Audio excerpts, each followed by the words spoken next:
Hello students, how are you? Today we are starting our remaining part, the last but not the least part of our chapter, that is the framing of Indian Constitution. So as per our content, today's topic is the language of the nation. So what is the topic? The language of the nation. Anyone can tell me what is the language of India? Bharat की भाषा क्या है? Hindi, Urdu, English या कोई regional language? Anyone can tell me what is the bhasha language? Hindi. But it is the mother tongue, it is the official language or it is the national language? It is the official language. Okay, most of persons have belong to the mother tongue, but it is not a national language. Clear? But हम जब अपने constitution को prepare करने के लिए debate कर रहे थे, असेंबली में डिबेट हो रही थी, तो उस दौरान भाषा से संबंधित भी बहुत बड़ी डिबेट हुई थी. और वो क्या डिबेट हुई थी उसके बारे में हम इस चैप्टर में देखेंगे. तो सबसे पहले हमारा जो व्यू आएगा वो आएगा अबाउट महात्मा गांधी. ये क्वेश्चन पहले आ चुका है. इसके view, Mahatma Gandhi view about language. किसके व्यू? किसके बारे में? लैंग्वेज. लेकिन मैं आपको कुछ बताना चाहती हूँ, हमारे यहाँ हिंदुस्तानी लैंग्वेज सबसे ज्यादा चलती है. Which language? और हिंदुस्तानी किसका मिश्रण है? Hindi plus Urdu. Yes, Hindi plus Urdu बराबर हिंदुस्तानी.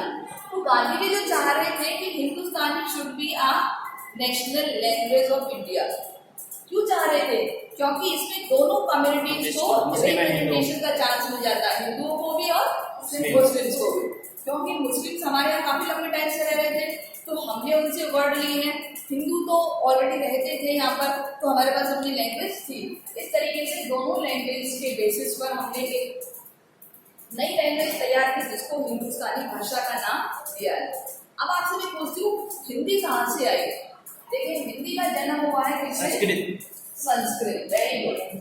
और उर्दू का जन्म हुआ है पर्शियन. क्योंकि ये हमारा एक और क्वेश्चन क्लियर तैयार करेगा कि लोग हिंदी और उर्दू को अलग अलग क्यों करना चाह रहे हैं, है ना? जब जो कम्युनल रियॉर्ड्स कर रहे हैं ना, कम्युनल रियॉर्ड्स मतलब जो सांप्रदायिक तौर पर बात कर रहे हैं, सांप्रदायिक दंगे भड़का रहे हैं, तो वो क्या चाह रहे हैं कि भारत में हिंदी और उर्दू को अलग अलग कर दिया जाए. हिंदी भाषा में जो उर्दू के शब्द है उनको अलग कर दिया जाए, उर्दू भाषा में जो हिंदी और जो अदर भाषाओं के शब्द है उनको भी हटा दिया जाए. तो ये कौन कह रहा है? ऐसे व्यक्ति जो किसकी रिकमेंड करते हैं? कम्युनल रियॉर्ड्स की, जो सांप्रदायिक आधार पर दंगे फैलाने की बात करते हैं. तो ये तो एक छोटा सा एग्जाम्पल था कि भाषाएं कहाँ से आई है. हिंदी कहाँ से आई है? संस्कृत से. उर्दू कहाँ से आई है? पर्शियन. पर्शियन मतलब फारसी लैंग्वेज जो मुगल्स के टाइम में बोली जाती थी. ठीक है, तो वो भाषा से निकले हैं उर्दू वर्ड. इन दोनों वर्ड से एक नई भाषा का जन्म हुआ जिसे कहते हैं हिंदुस्तानी. और महात्मा गांधी ने कहा था कि जब हमारा कॉन्स्टिट्यूशन बनाया जा रहा था कि हमारी जो मातृभाषा है वो हिंदुस्तानी बना दो, तो यहाँ पर कम्युनल रियॉर्ड्स होंगे नहीं, सांप्रदायिक दंगे होंगे ही नहीं. लेकिन जो भारत को बांटना चाह रहे थे उन्होंने कहा नहीं, ऐसा नहीं होना चाहिए. अब सबसे पहले हम बात करेंगे कि गांधी जी क्यों चाह रहे थे कि हिंदुस्तानी हमारी राष्ट्रीय भाषा होनी चाहिए. तो हमारा क्वेश्चन क्या है कि why did Gandhi ji want to the Hindustani as a national language? Question आ गया समझ में? क्वेश्चन आ गया. क्या है क्वेश्चन? कि गांधी जी क्यों चाह रहे थे हिंदुस्तानी भाषा क्या होनी चाहिए? National language. सबसे पहले अगर हम देखें, मैं लिख देती हूँ, बोलते जाओ शॉर्ट में. यस, क्यों चाह रहे थे? देखिए, सबसे पहले हम अपने इसमें से ढूंढेंगे. महात्मा गांधी पहले एवरीवन स्पीक इन अ हिंदुस्तानी. पहला क्या ढूंढेंगे? एवरीवन कैन स्पीक हिंदुस्तानी. महात्मा गांधी क्या सोच रहे थे? हर कोई व्यक्ति क्या बोल सकता है? हिंदुस्तानी लैंग्वेज बोल सकता है. दूसरा क्या बता रहे थे?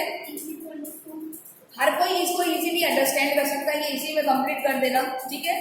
अ ब्लेंड ऑफ हिंदू और Hindustani is a blend of Hindustani language is a blend of, किसका ब्लेंड है?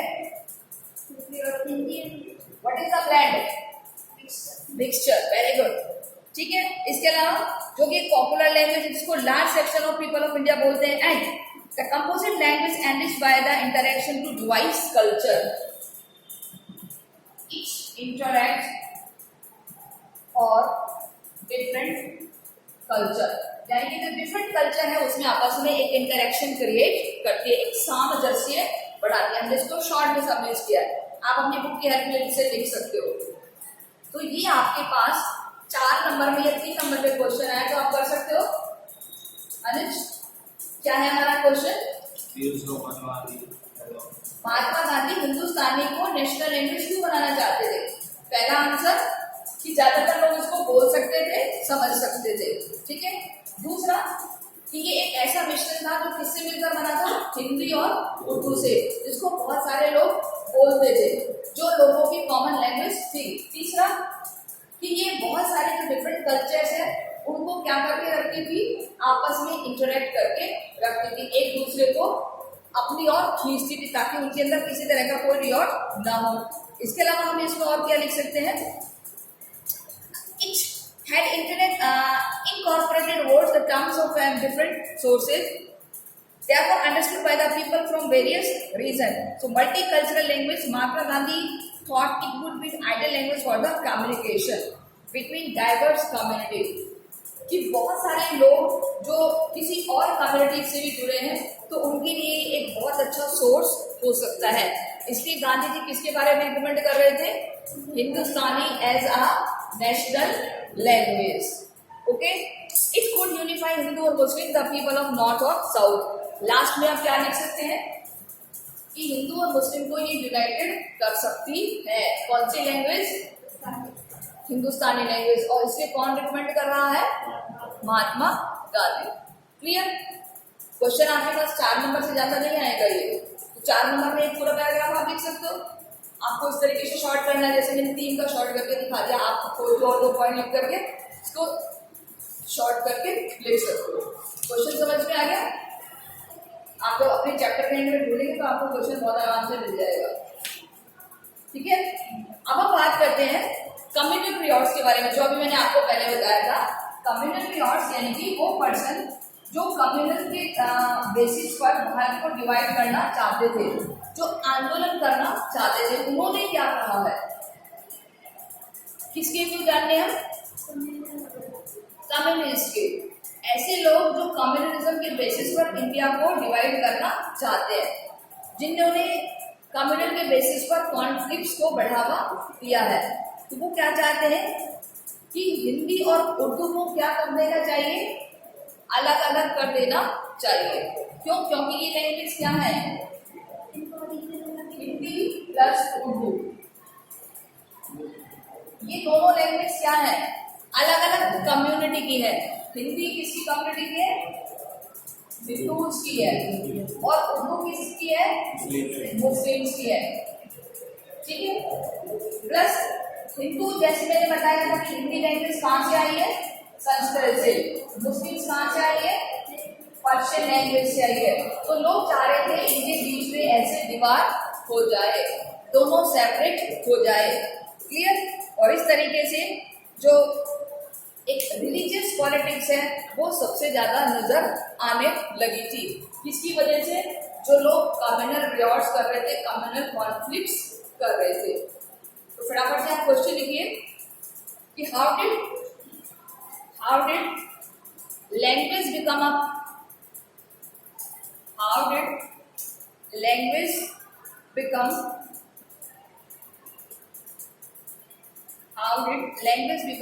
the politics of religious identities?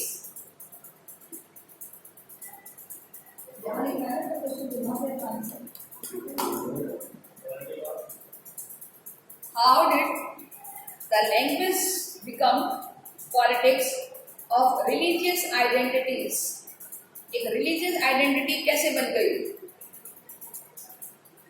और ये कब से हुआ है आपको पता ही है, 19th सेंचुरी से। क्लियर? तो एक बार मैं इसको रीड करती हूँ, आप बहुत ध्यान से देखिए कि from the 19th century Hindustani language are gradually changing, communal conflict between Hindi and Urdu also started going apart. On the hand, the move to Sanskrit, Hindi, and the purging of it all word of Persian and Arabic origin. देखिए हिंदी से कौन सी word को हटाने की बात कह रहे हैं? पर्शियन और अरेबिक वर्ड। हिंदी में बहुत सारे वर्ड आते हैं, हिंदी में संस्कृत भी आती है, हिंदी में उर्दू भी आती है, हिंदी में पर्शियन लैंग्वेज के वर्ड्स भी आते हैं।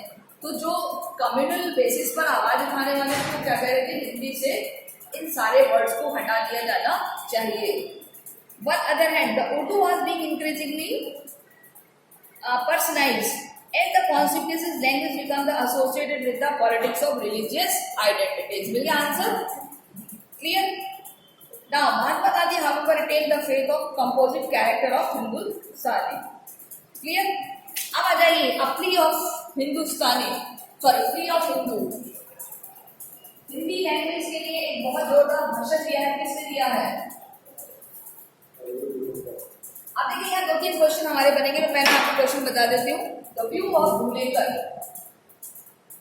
View of R B E को कहीं और पढ़ रहे हैं धुलेकर को हिंदी लैंग्वेज।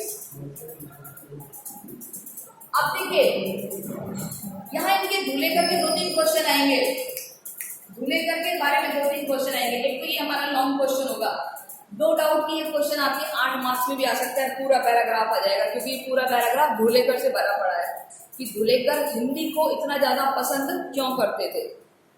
जब हम ये पूरा पैराग्राफ पढ़ेंगे तो हमारे पास पूरा पैराग्राफ 8 नंबर में निकल के आएगा। आपको पता है ना, हिस्ट्री में 8 नंबर का लॉन्ग क्वेश्चन आता है।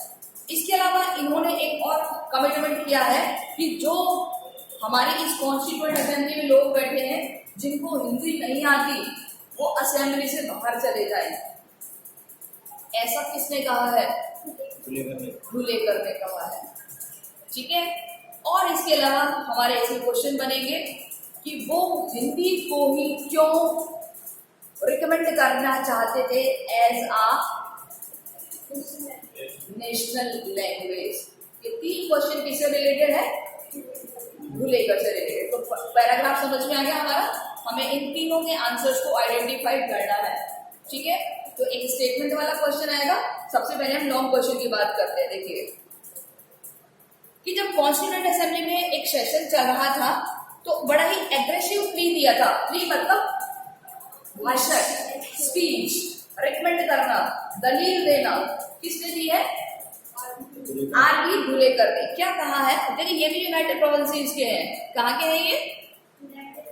अब आप इसको ऐसे अंडरलाइन करोगे, यूनाइटेड प्रोविंसेस को ऐसे अंडरलाइन कर लीजिए और इस तरीके से लिख दीजिए आर.बी.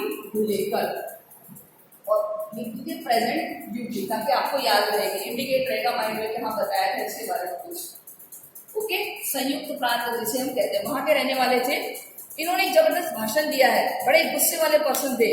इन्होंने रिटॉर्ट किया है। रिटॉर्ट करना मतलब किसी का प्रत्युत्तर देना कि people who are present in the house they do not Hindi language are not worthy member of this assembly. उनको चले जाना चाहिए। Who said that? तो आप आगे क्या लिखेंगे? Who said that? किसने ये कहा है कि जिनको हिंदी नहीं आती वो इस वहां से चले जाइए। Okay, so better leave. Dhulekar proceeded the speech in Hindi. The occasion peace of the house restored the Jawaharlal Nehru's intervention. The language issue continued, disrupt proceeding the agitate members over the subsequent 3 years. यानी कि continue इस पर बहस चलती रही थी। अब देखिए धुलेकर ने क्या कहा है।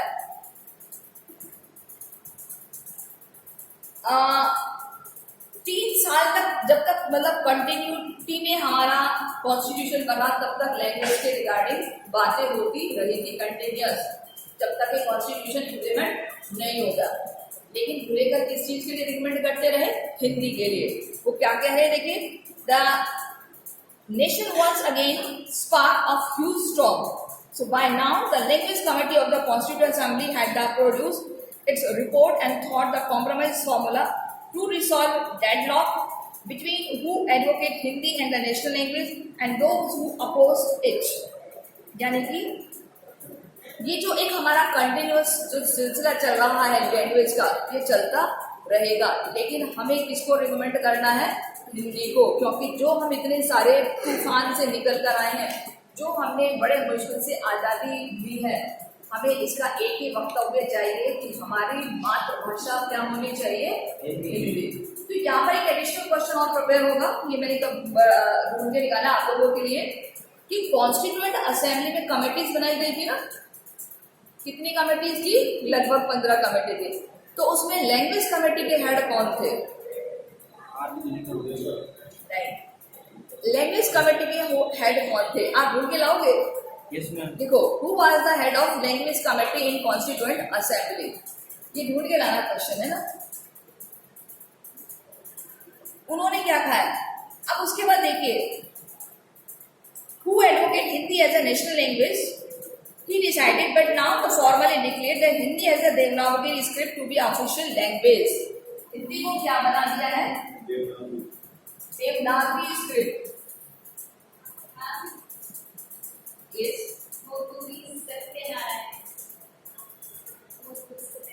कहाँ से मिला? किसने? कहाँ? मोबाइल देखते हैं? सही है, मोटूरी सत्यनारायण है। मोटूरी सत्यनारायण, मोटूरी सत्यनारायण, ये कौन है? Head of the language committee. Very good, ठीक है, ऐसे ही आगे से आगे चलते जाओ। ओके, सो अब हमारी हिंदी लैंग्वेज को एज अ देवनागरी स्क्रिप्ट के तहत क्या बना दिया है? Official language. क्या बना दिया है? और कौन से आर्टिकल में? 343(1). कौन सा आर्टिकल? 343(1) में इसको मेंशन कर दिया है। Where it is mention? और आपको पता ही है लैंग्वेज से रिलेटेड हमारे पास कौन सा शेड्यूल है?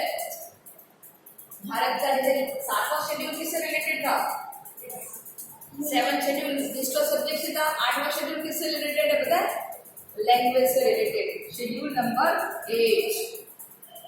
शेड्यूल 8 भारत और उसकी भाषाएं। तो total how many language are registered? 22 included Hindi. 21 plus 21 regional language और 1 हिंदी। तो टोटल 22 भाषाओं को हमारे शेड्यूल नंबर 8 में लिखा गया है। Schedule number 8 is related to the language. 8वीं अनुसूची हमारी भारतीय भाषाओं से भरी हुई है। ओके, लेकिन ये भी कहा गया कि जब तक हिंदी का पूरा फ्लो नहीं होता तब तक English would be the continue use for the official purpose. हमारी जो भाषा रहेगी वो इंग्लिश भी रहेगी, क्योंकि बहुत सारे जो काम है वो इंग्लिश में होते आए हैं ब्रिटिशर्स के टाइम से। और one more thing that is कि हमारा कंट्री डाइवर्सिफाइड है। जैसे मैंने आपको बताया था कि जो साउथ के लोग थे उन्होंने एक आवाज उठाई थी 1965 में, किस कौन सी लैंग्वेज के लिए? इंग्लिश लैंग्वेज के लिए, कि भारत की जो ऑफिशियल लैंग्वेज है वो क्या होनी चाहिए? इंग्लिश, क्योंकि वहाँ के लोगों को हिंदी नहीं आते थे। तो इसीलिए धुलेकर ने उन लोगों को अपोज करते हुए कहा है कि नहीं, आपको हिंदी सीखनी पड़ेगी, आपको हिंदी आनी चाहिए, आप भारत में रहते हैं, भारत शुरू से हिंदी राष्ट्र रहा है। इसलिए बड़े एग्रेसिव भाषण दिए थे। किसने? धुलेकर ने बड़े कमेंट करते हुए भाषण दिए थे कि आप भारत में रह रहे हो, आपको हिंदी में आती है, आप दूसरे लोगों की भाषाओं की बात करते हो, आपकी खुद की अपनी भाषा है। इसीलिए ये सारा कुछ आपको डालना होगा।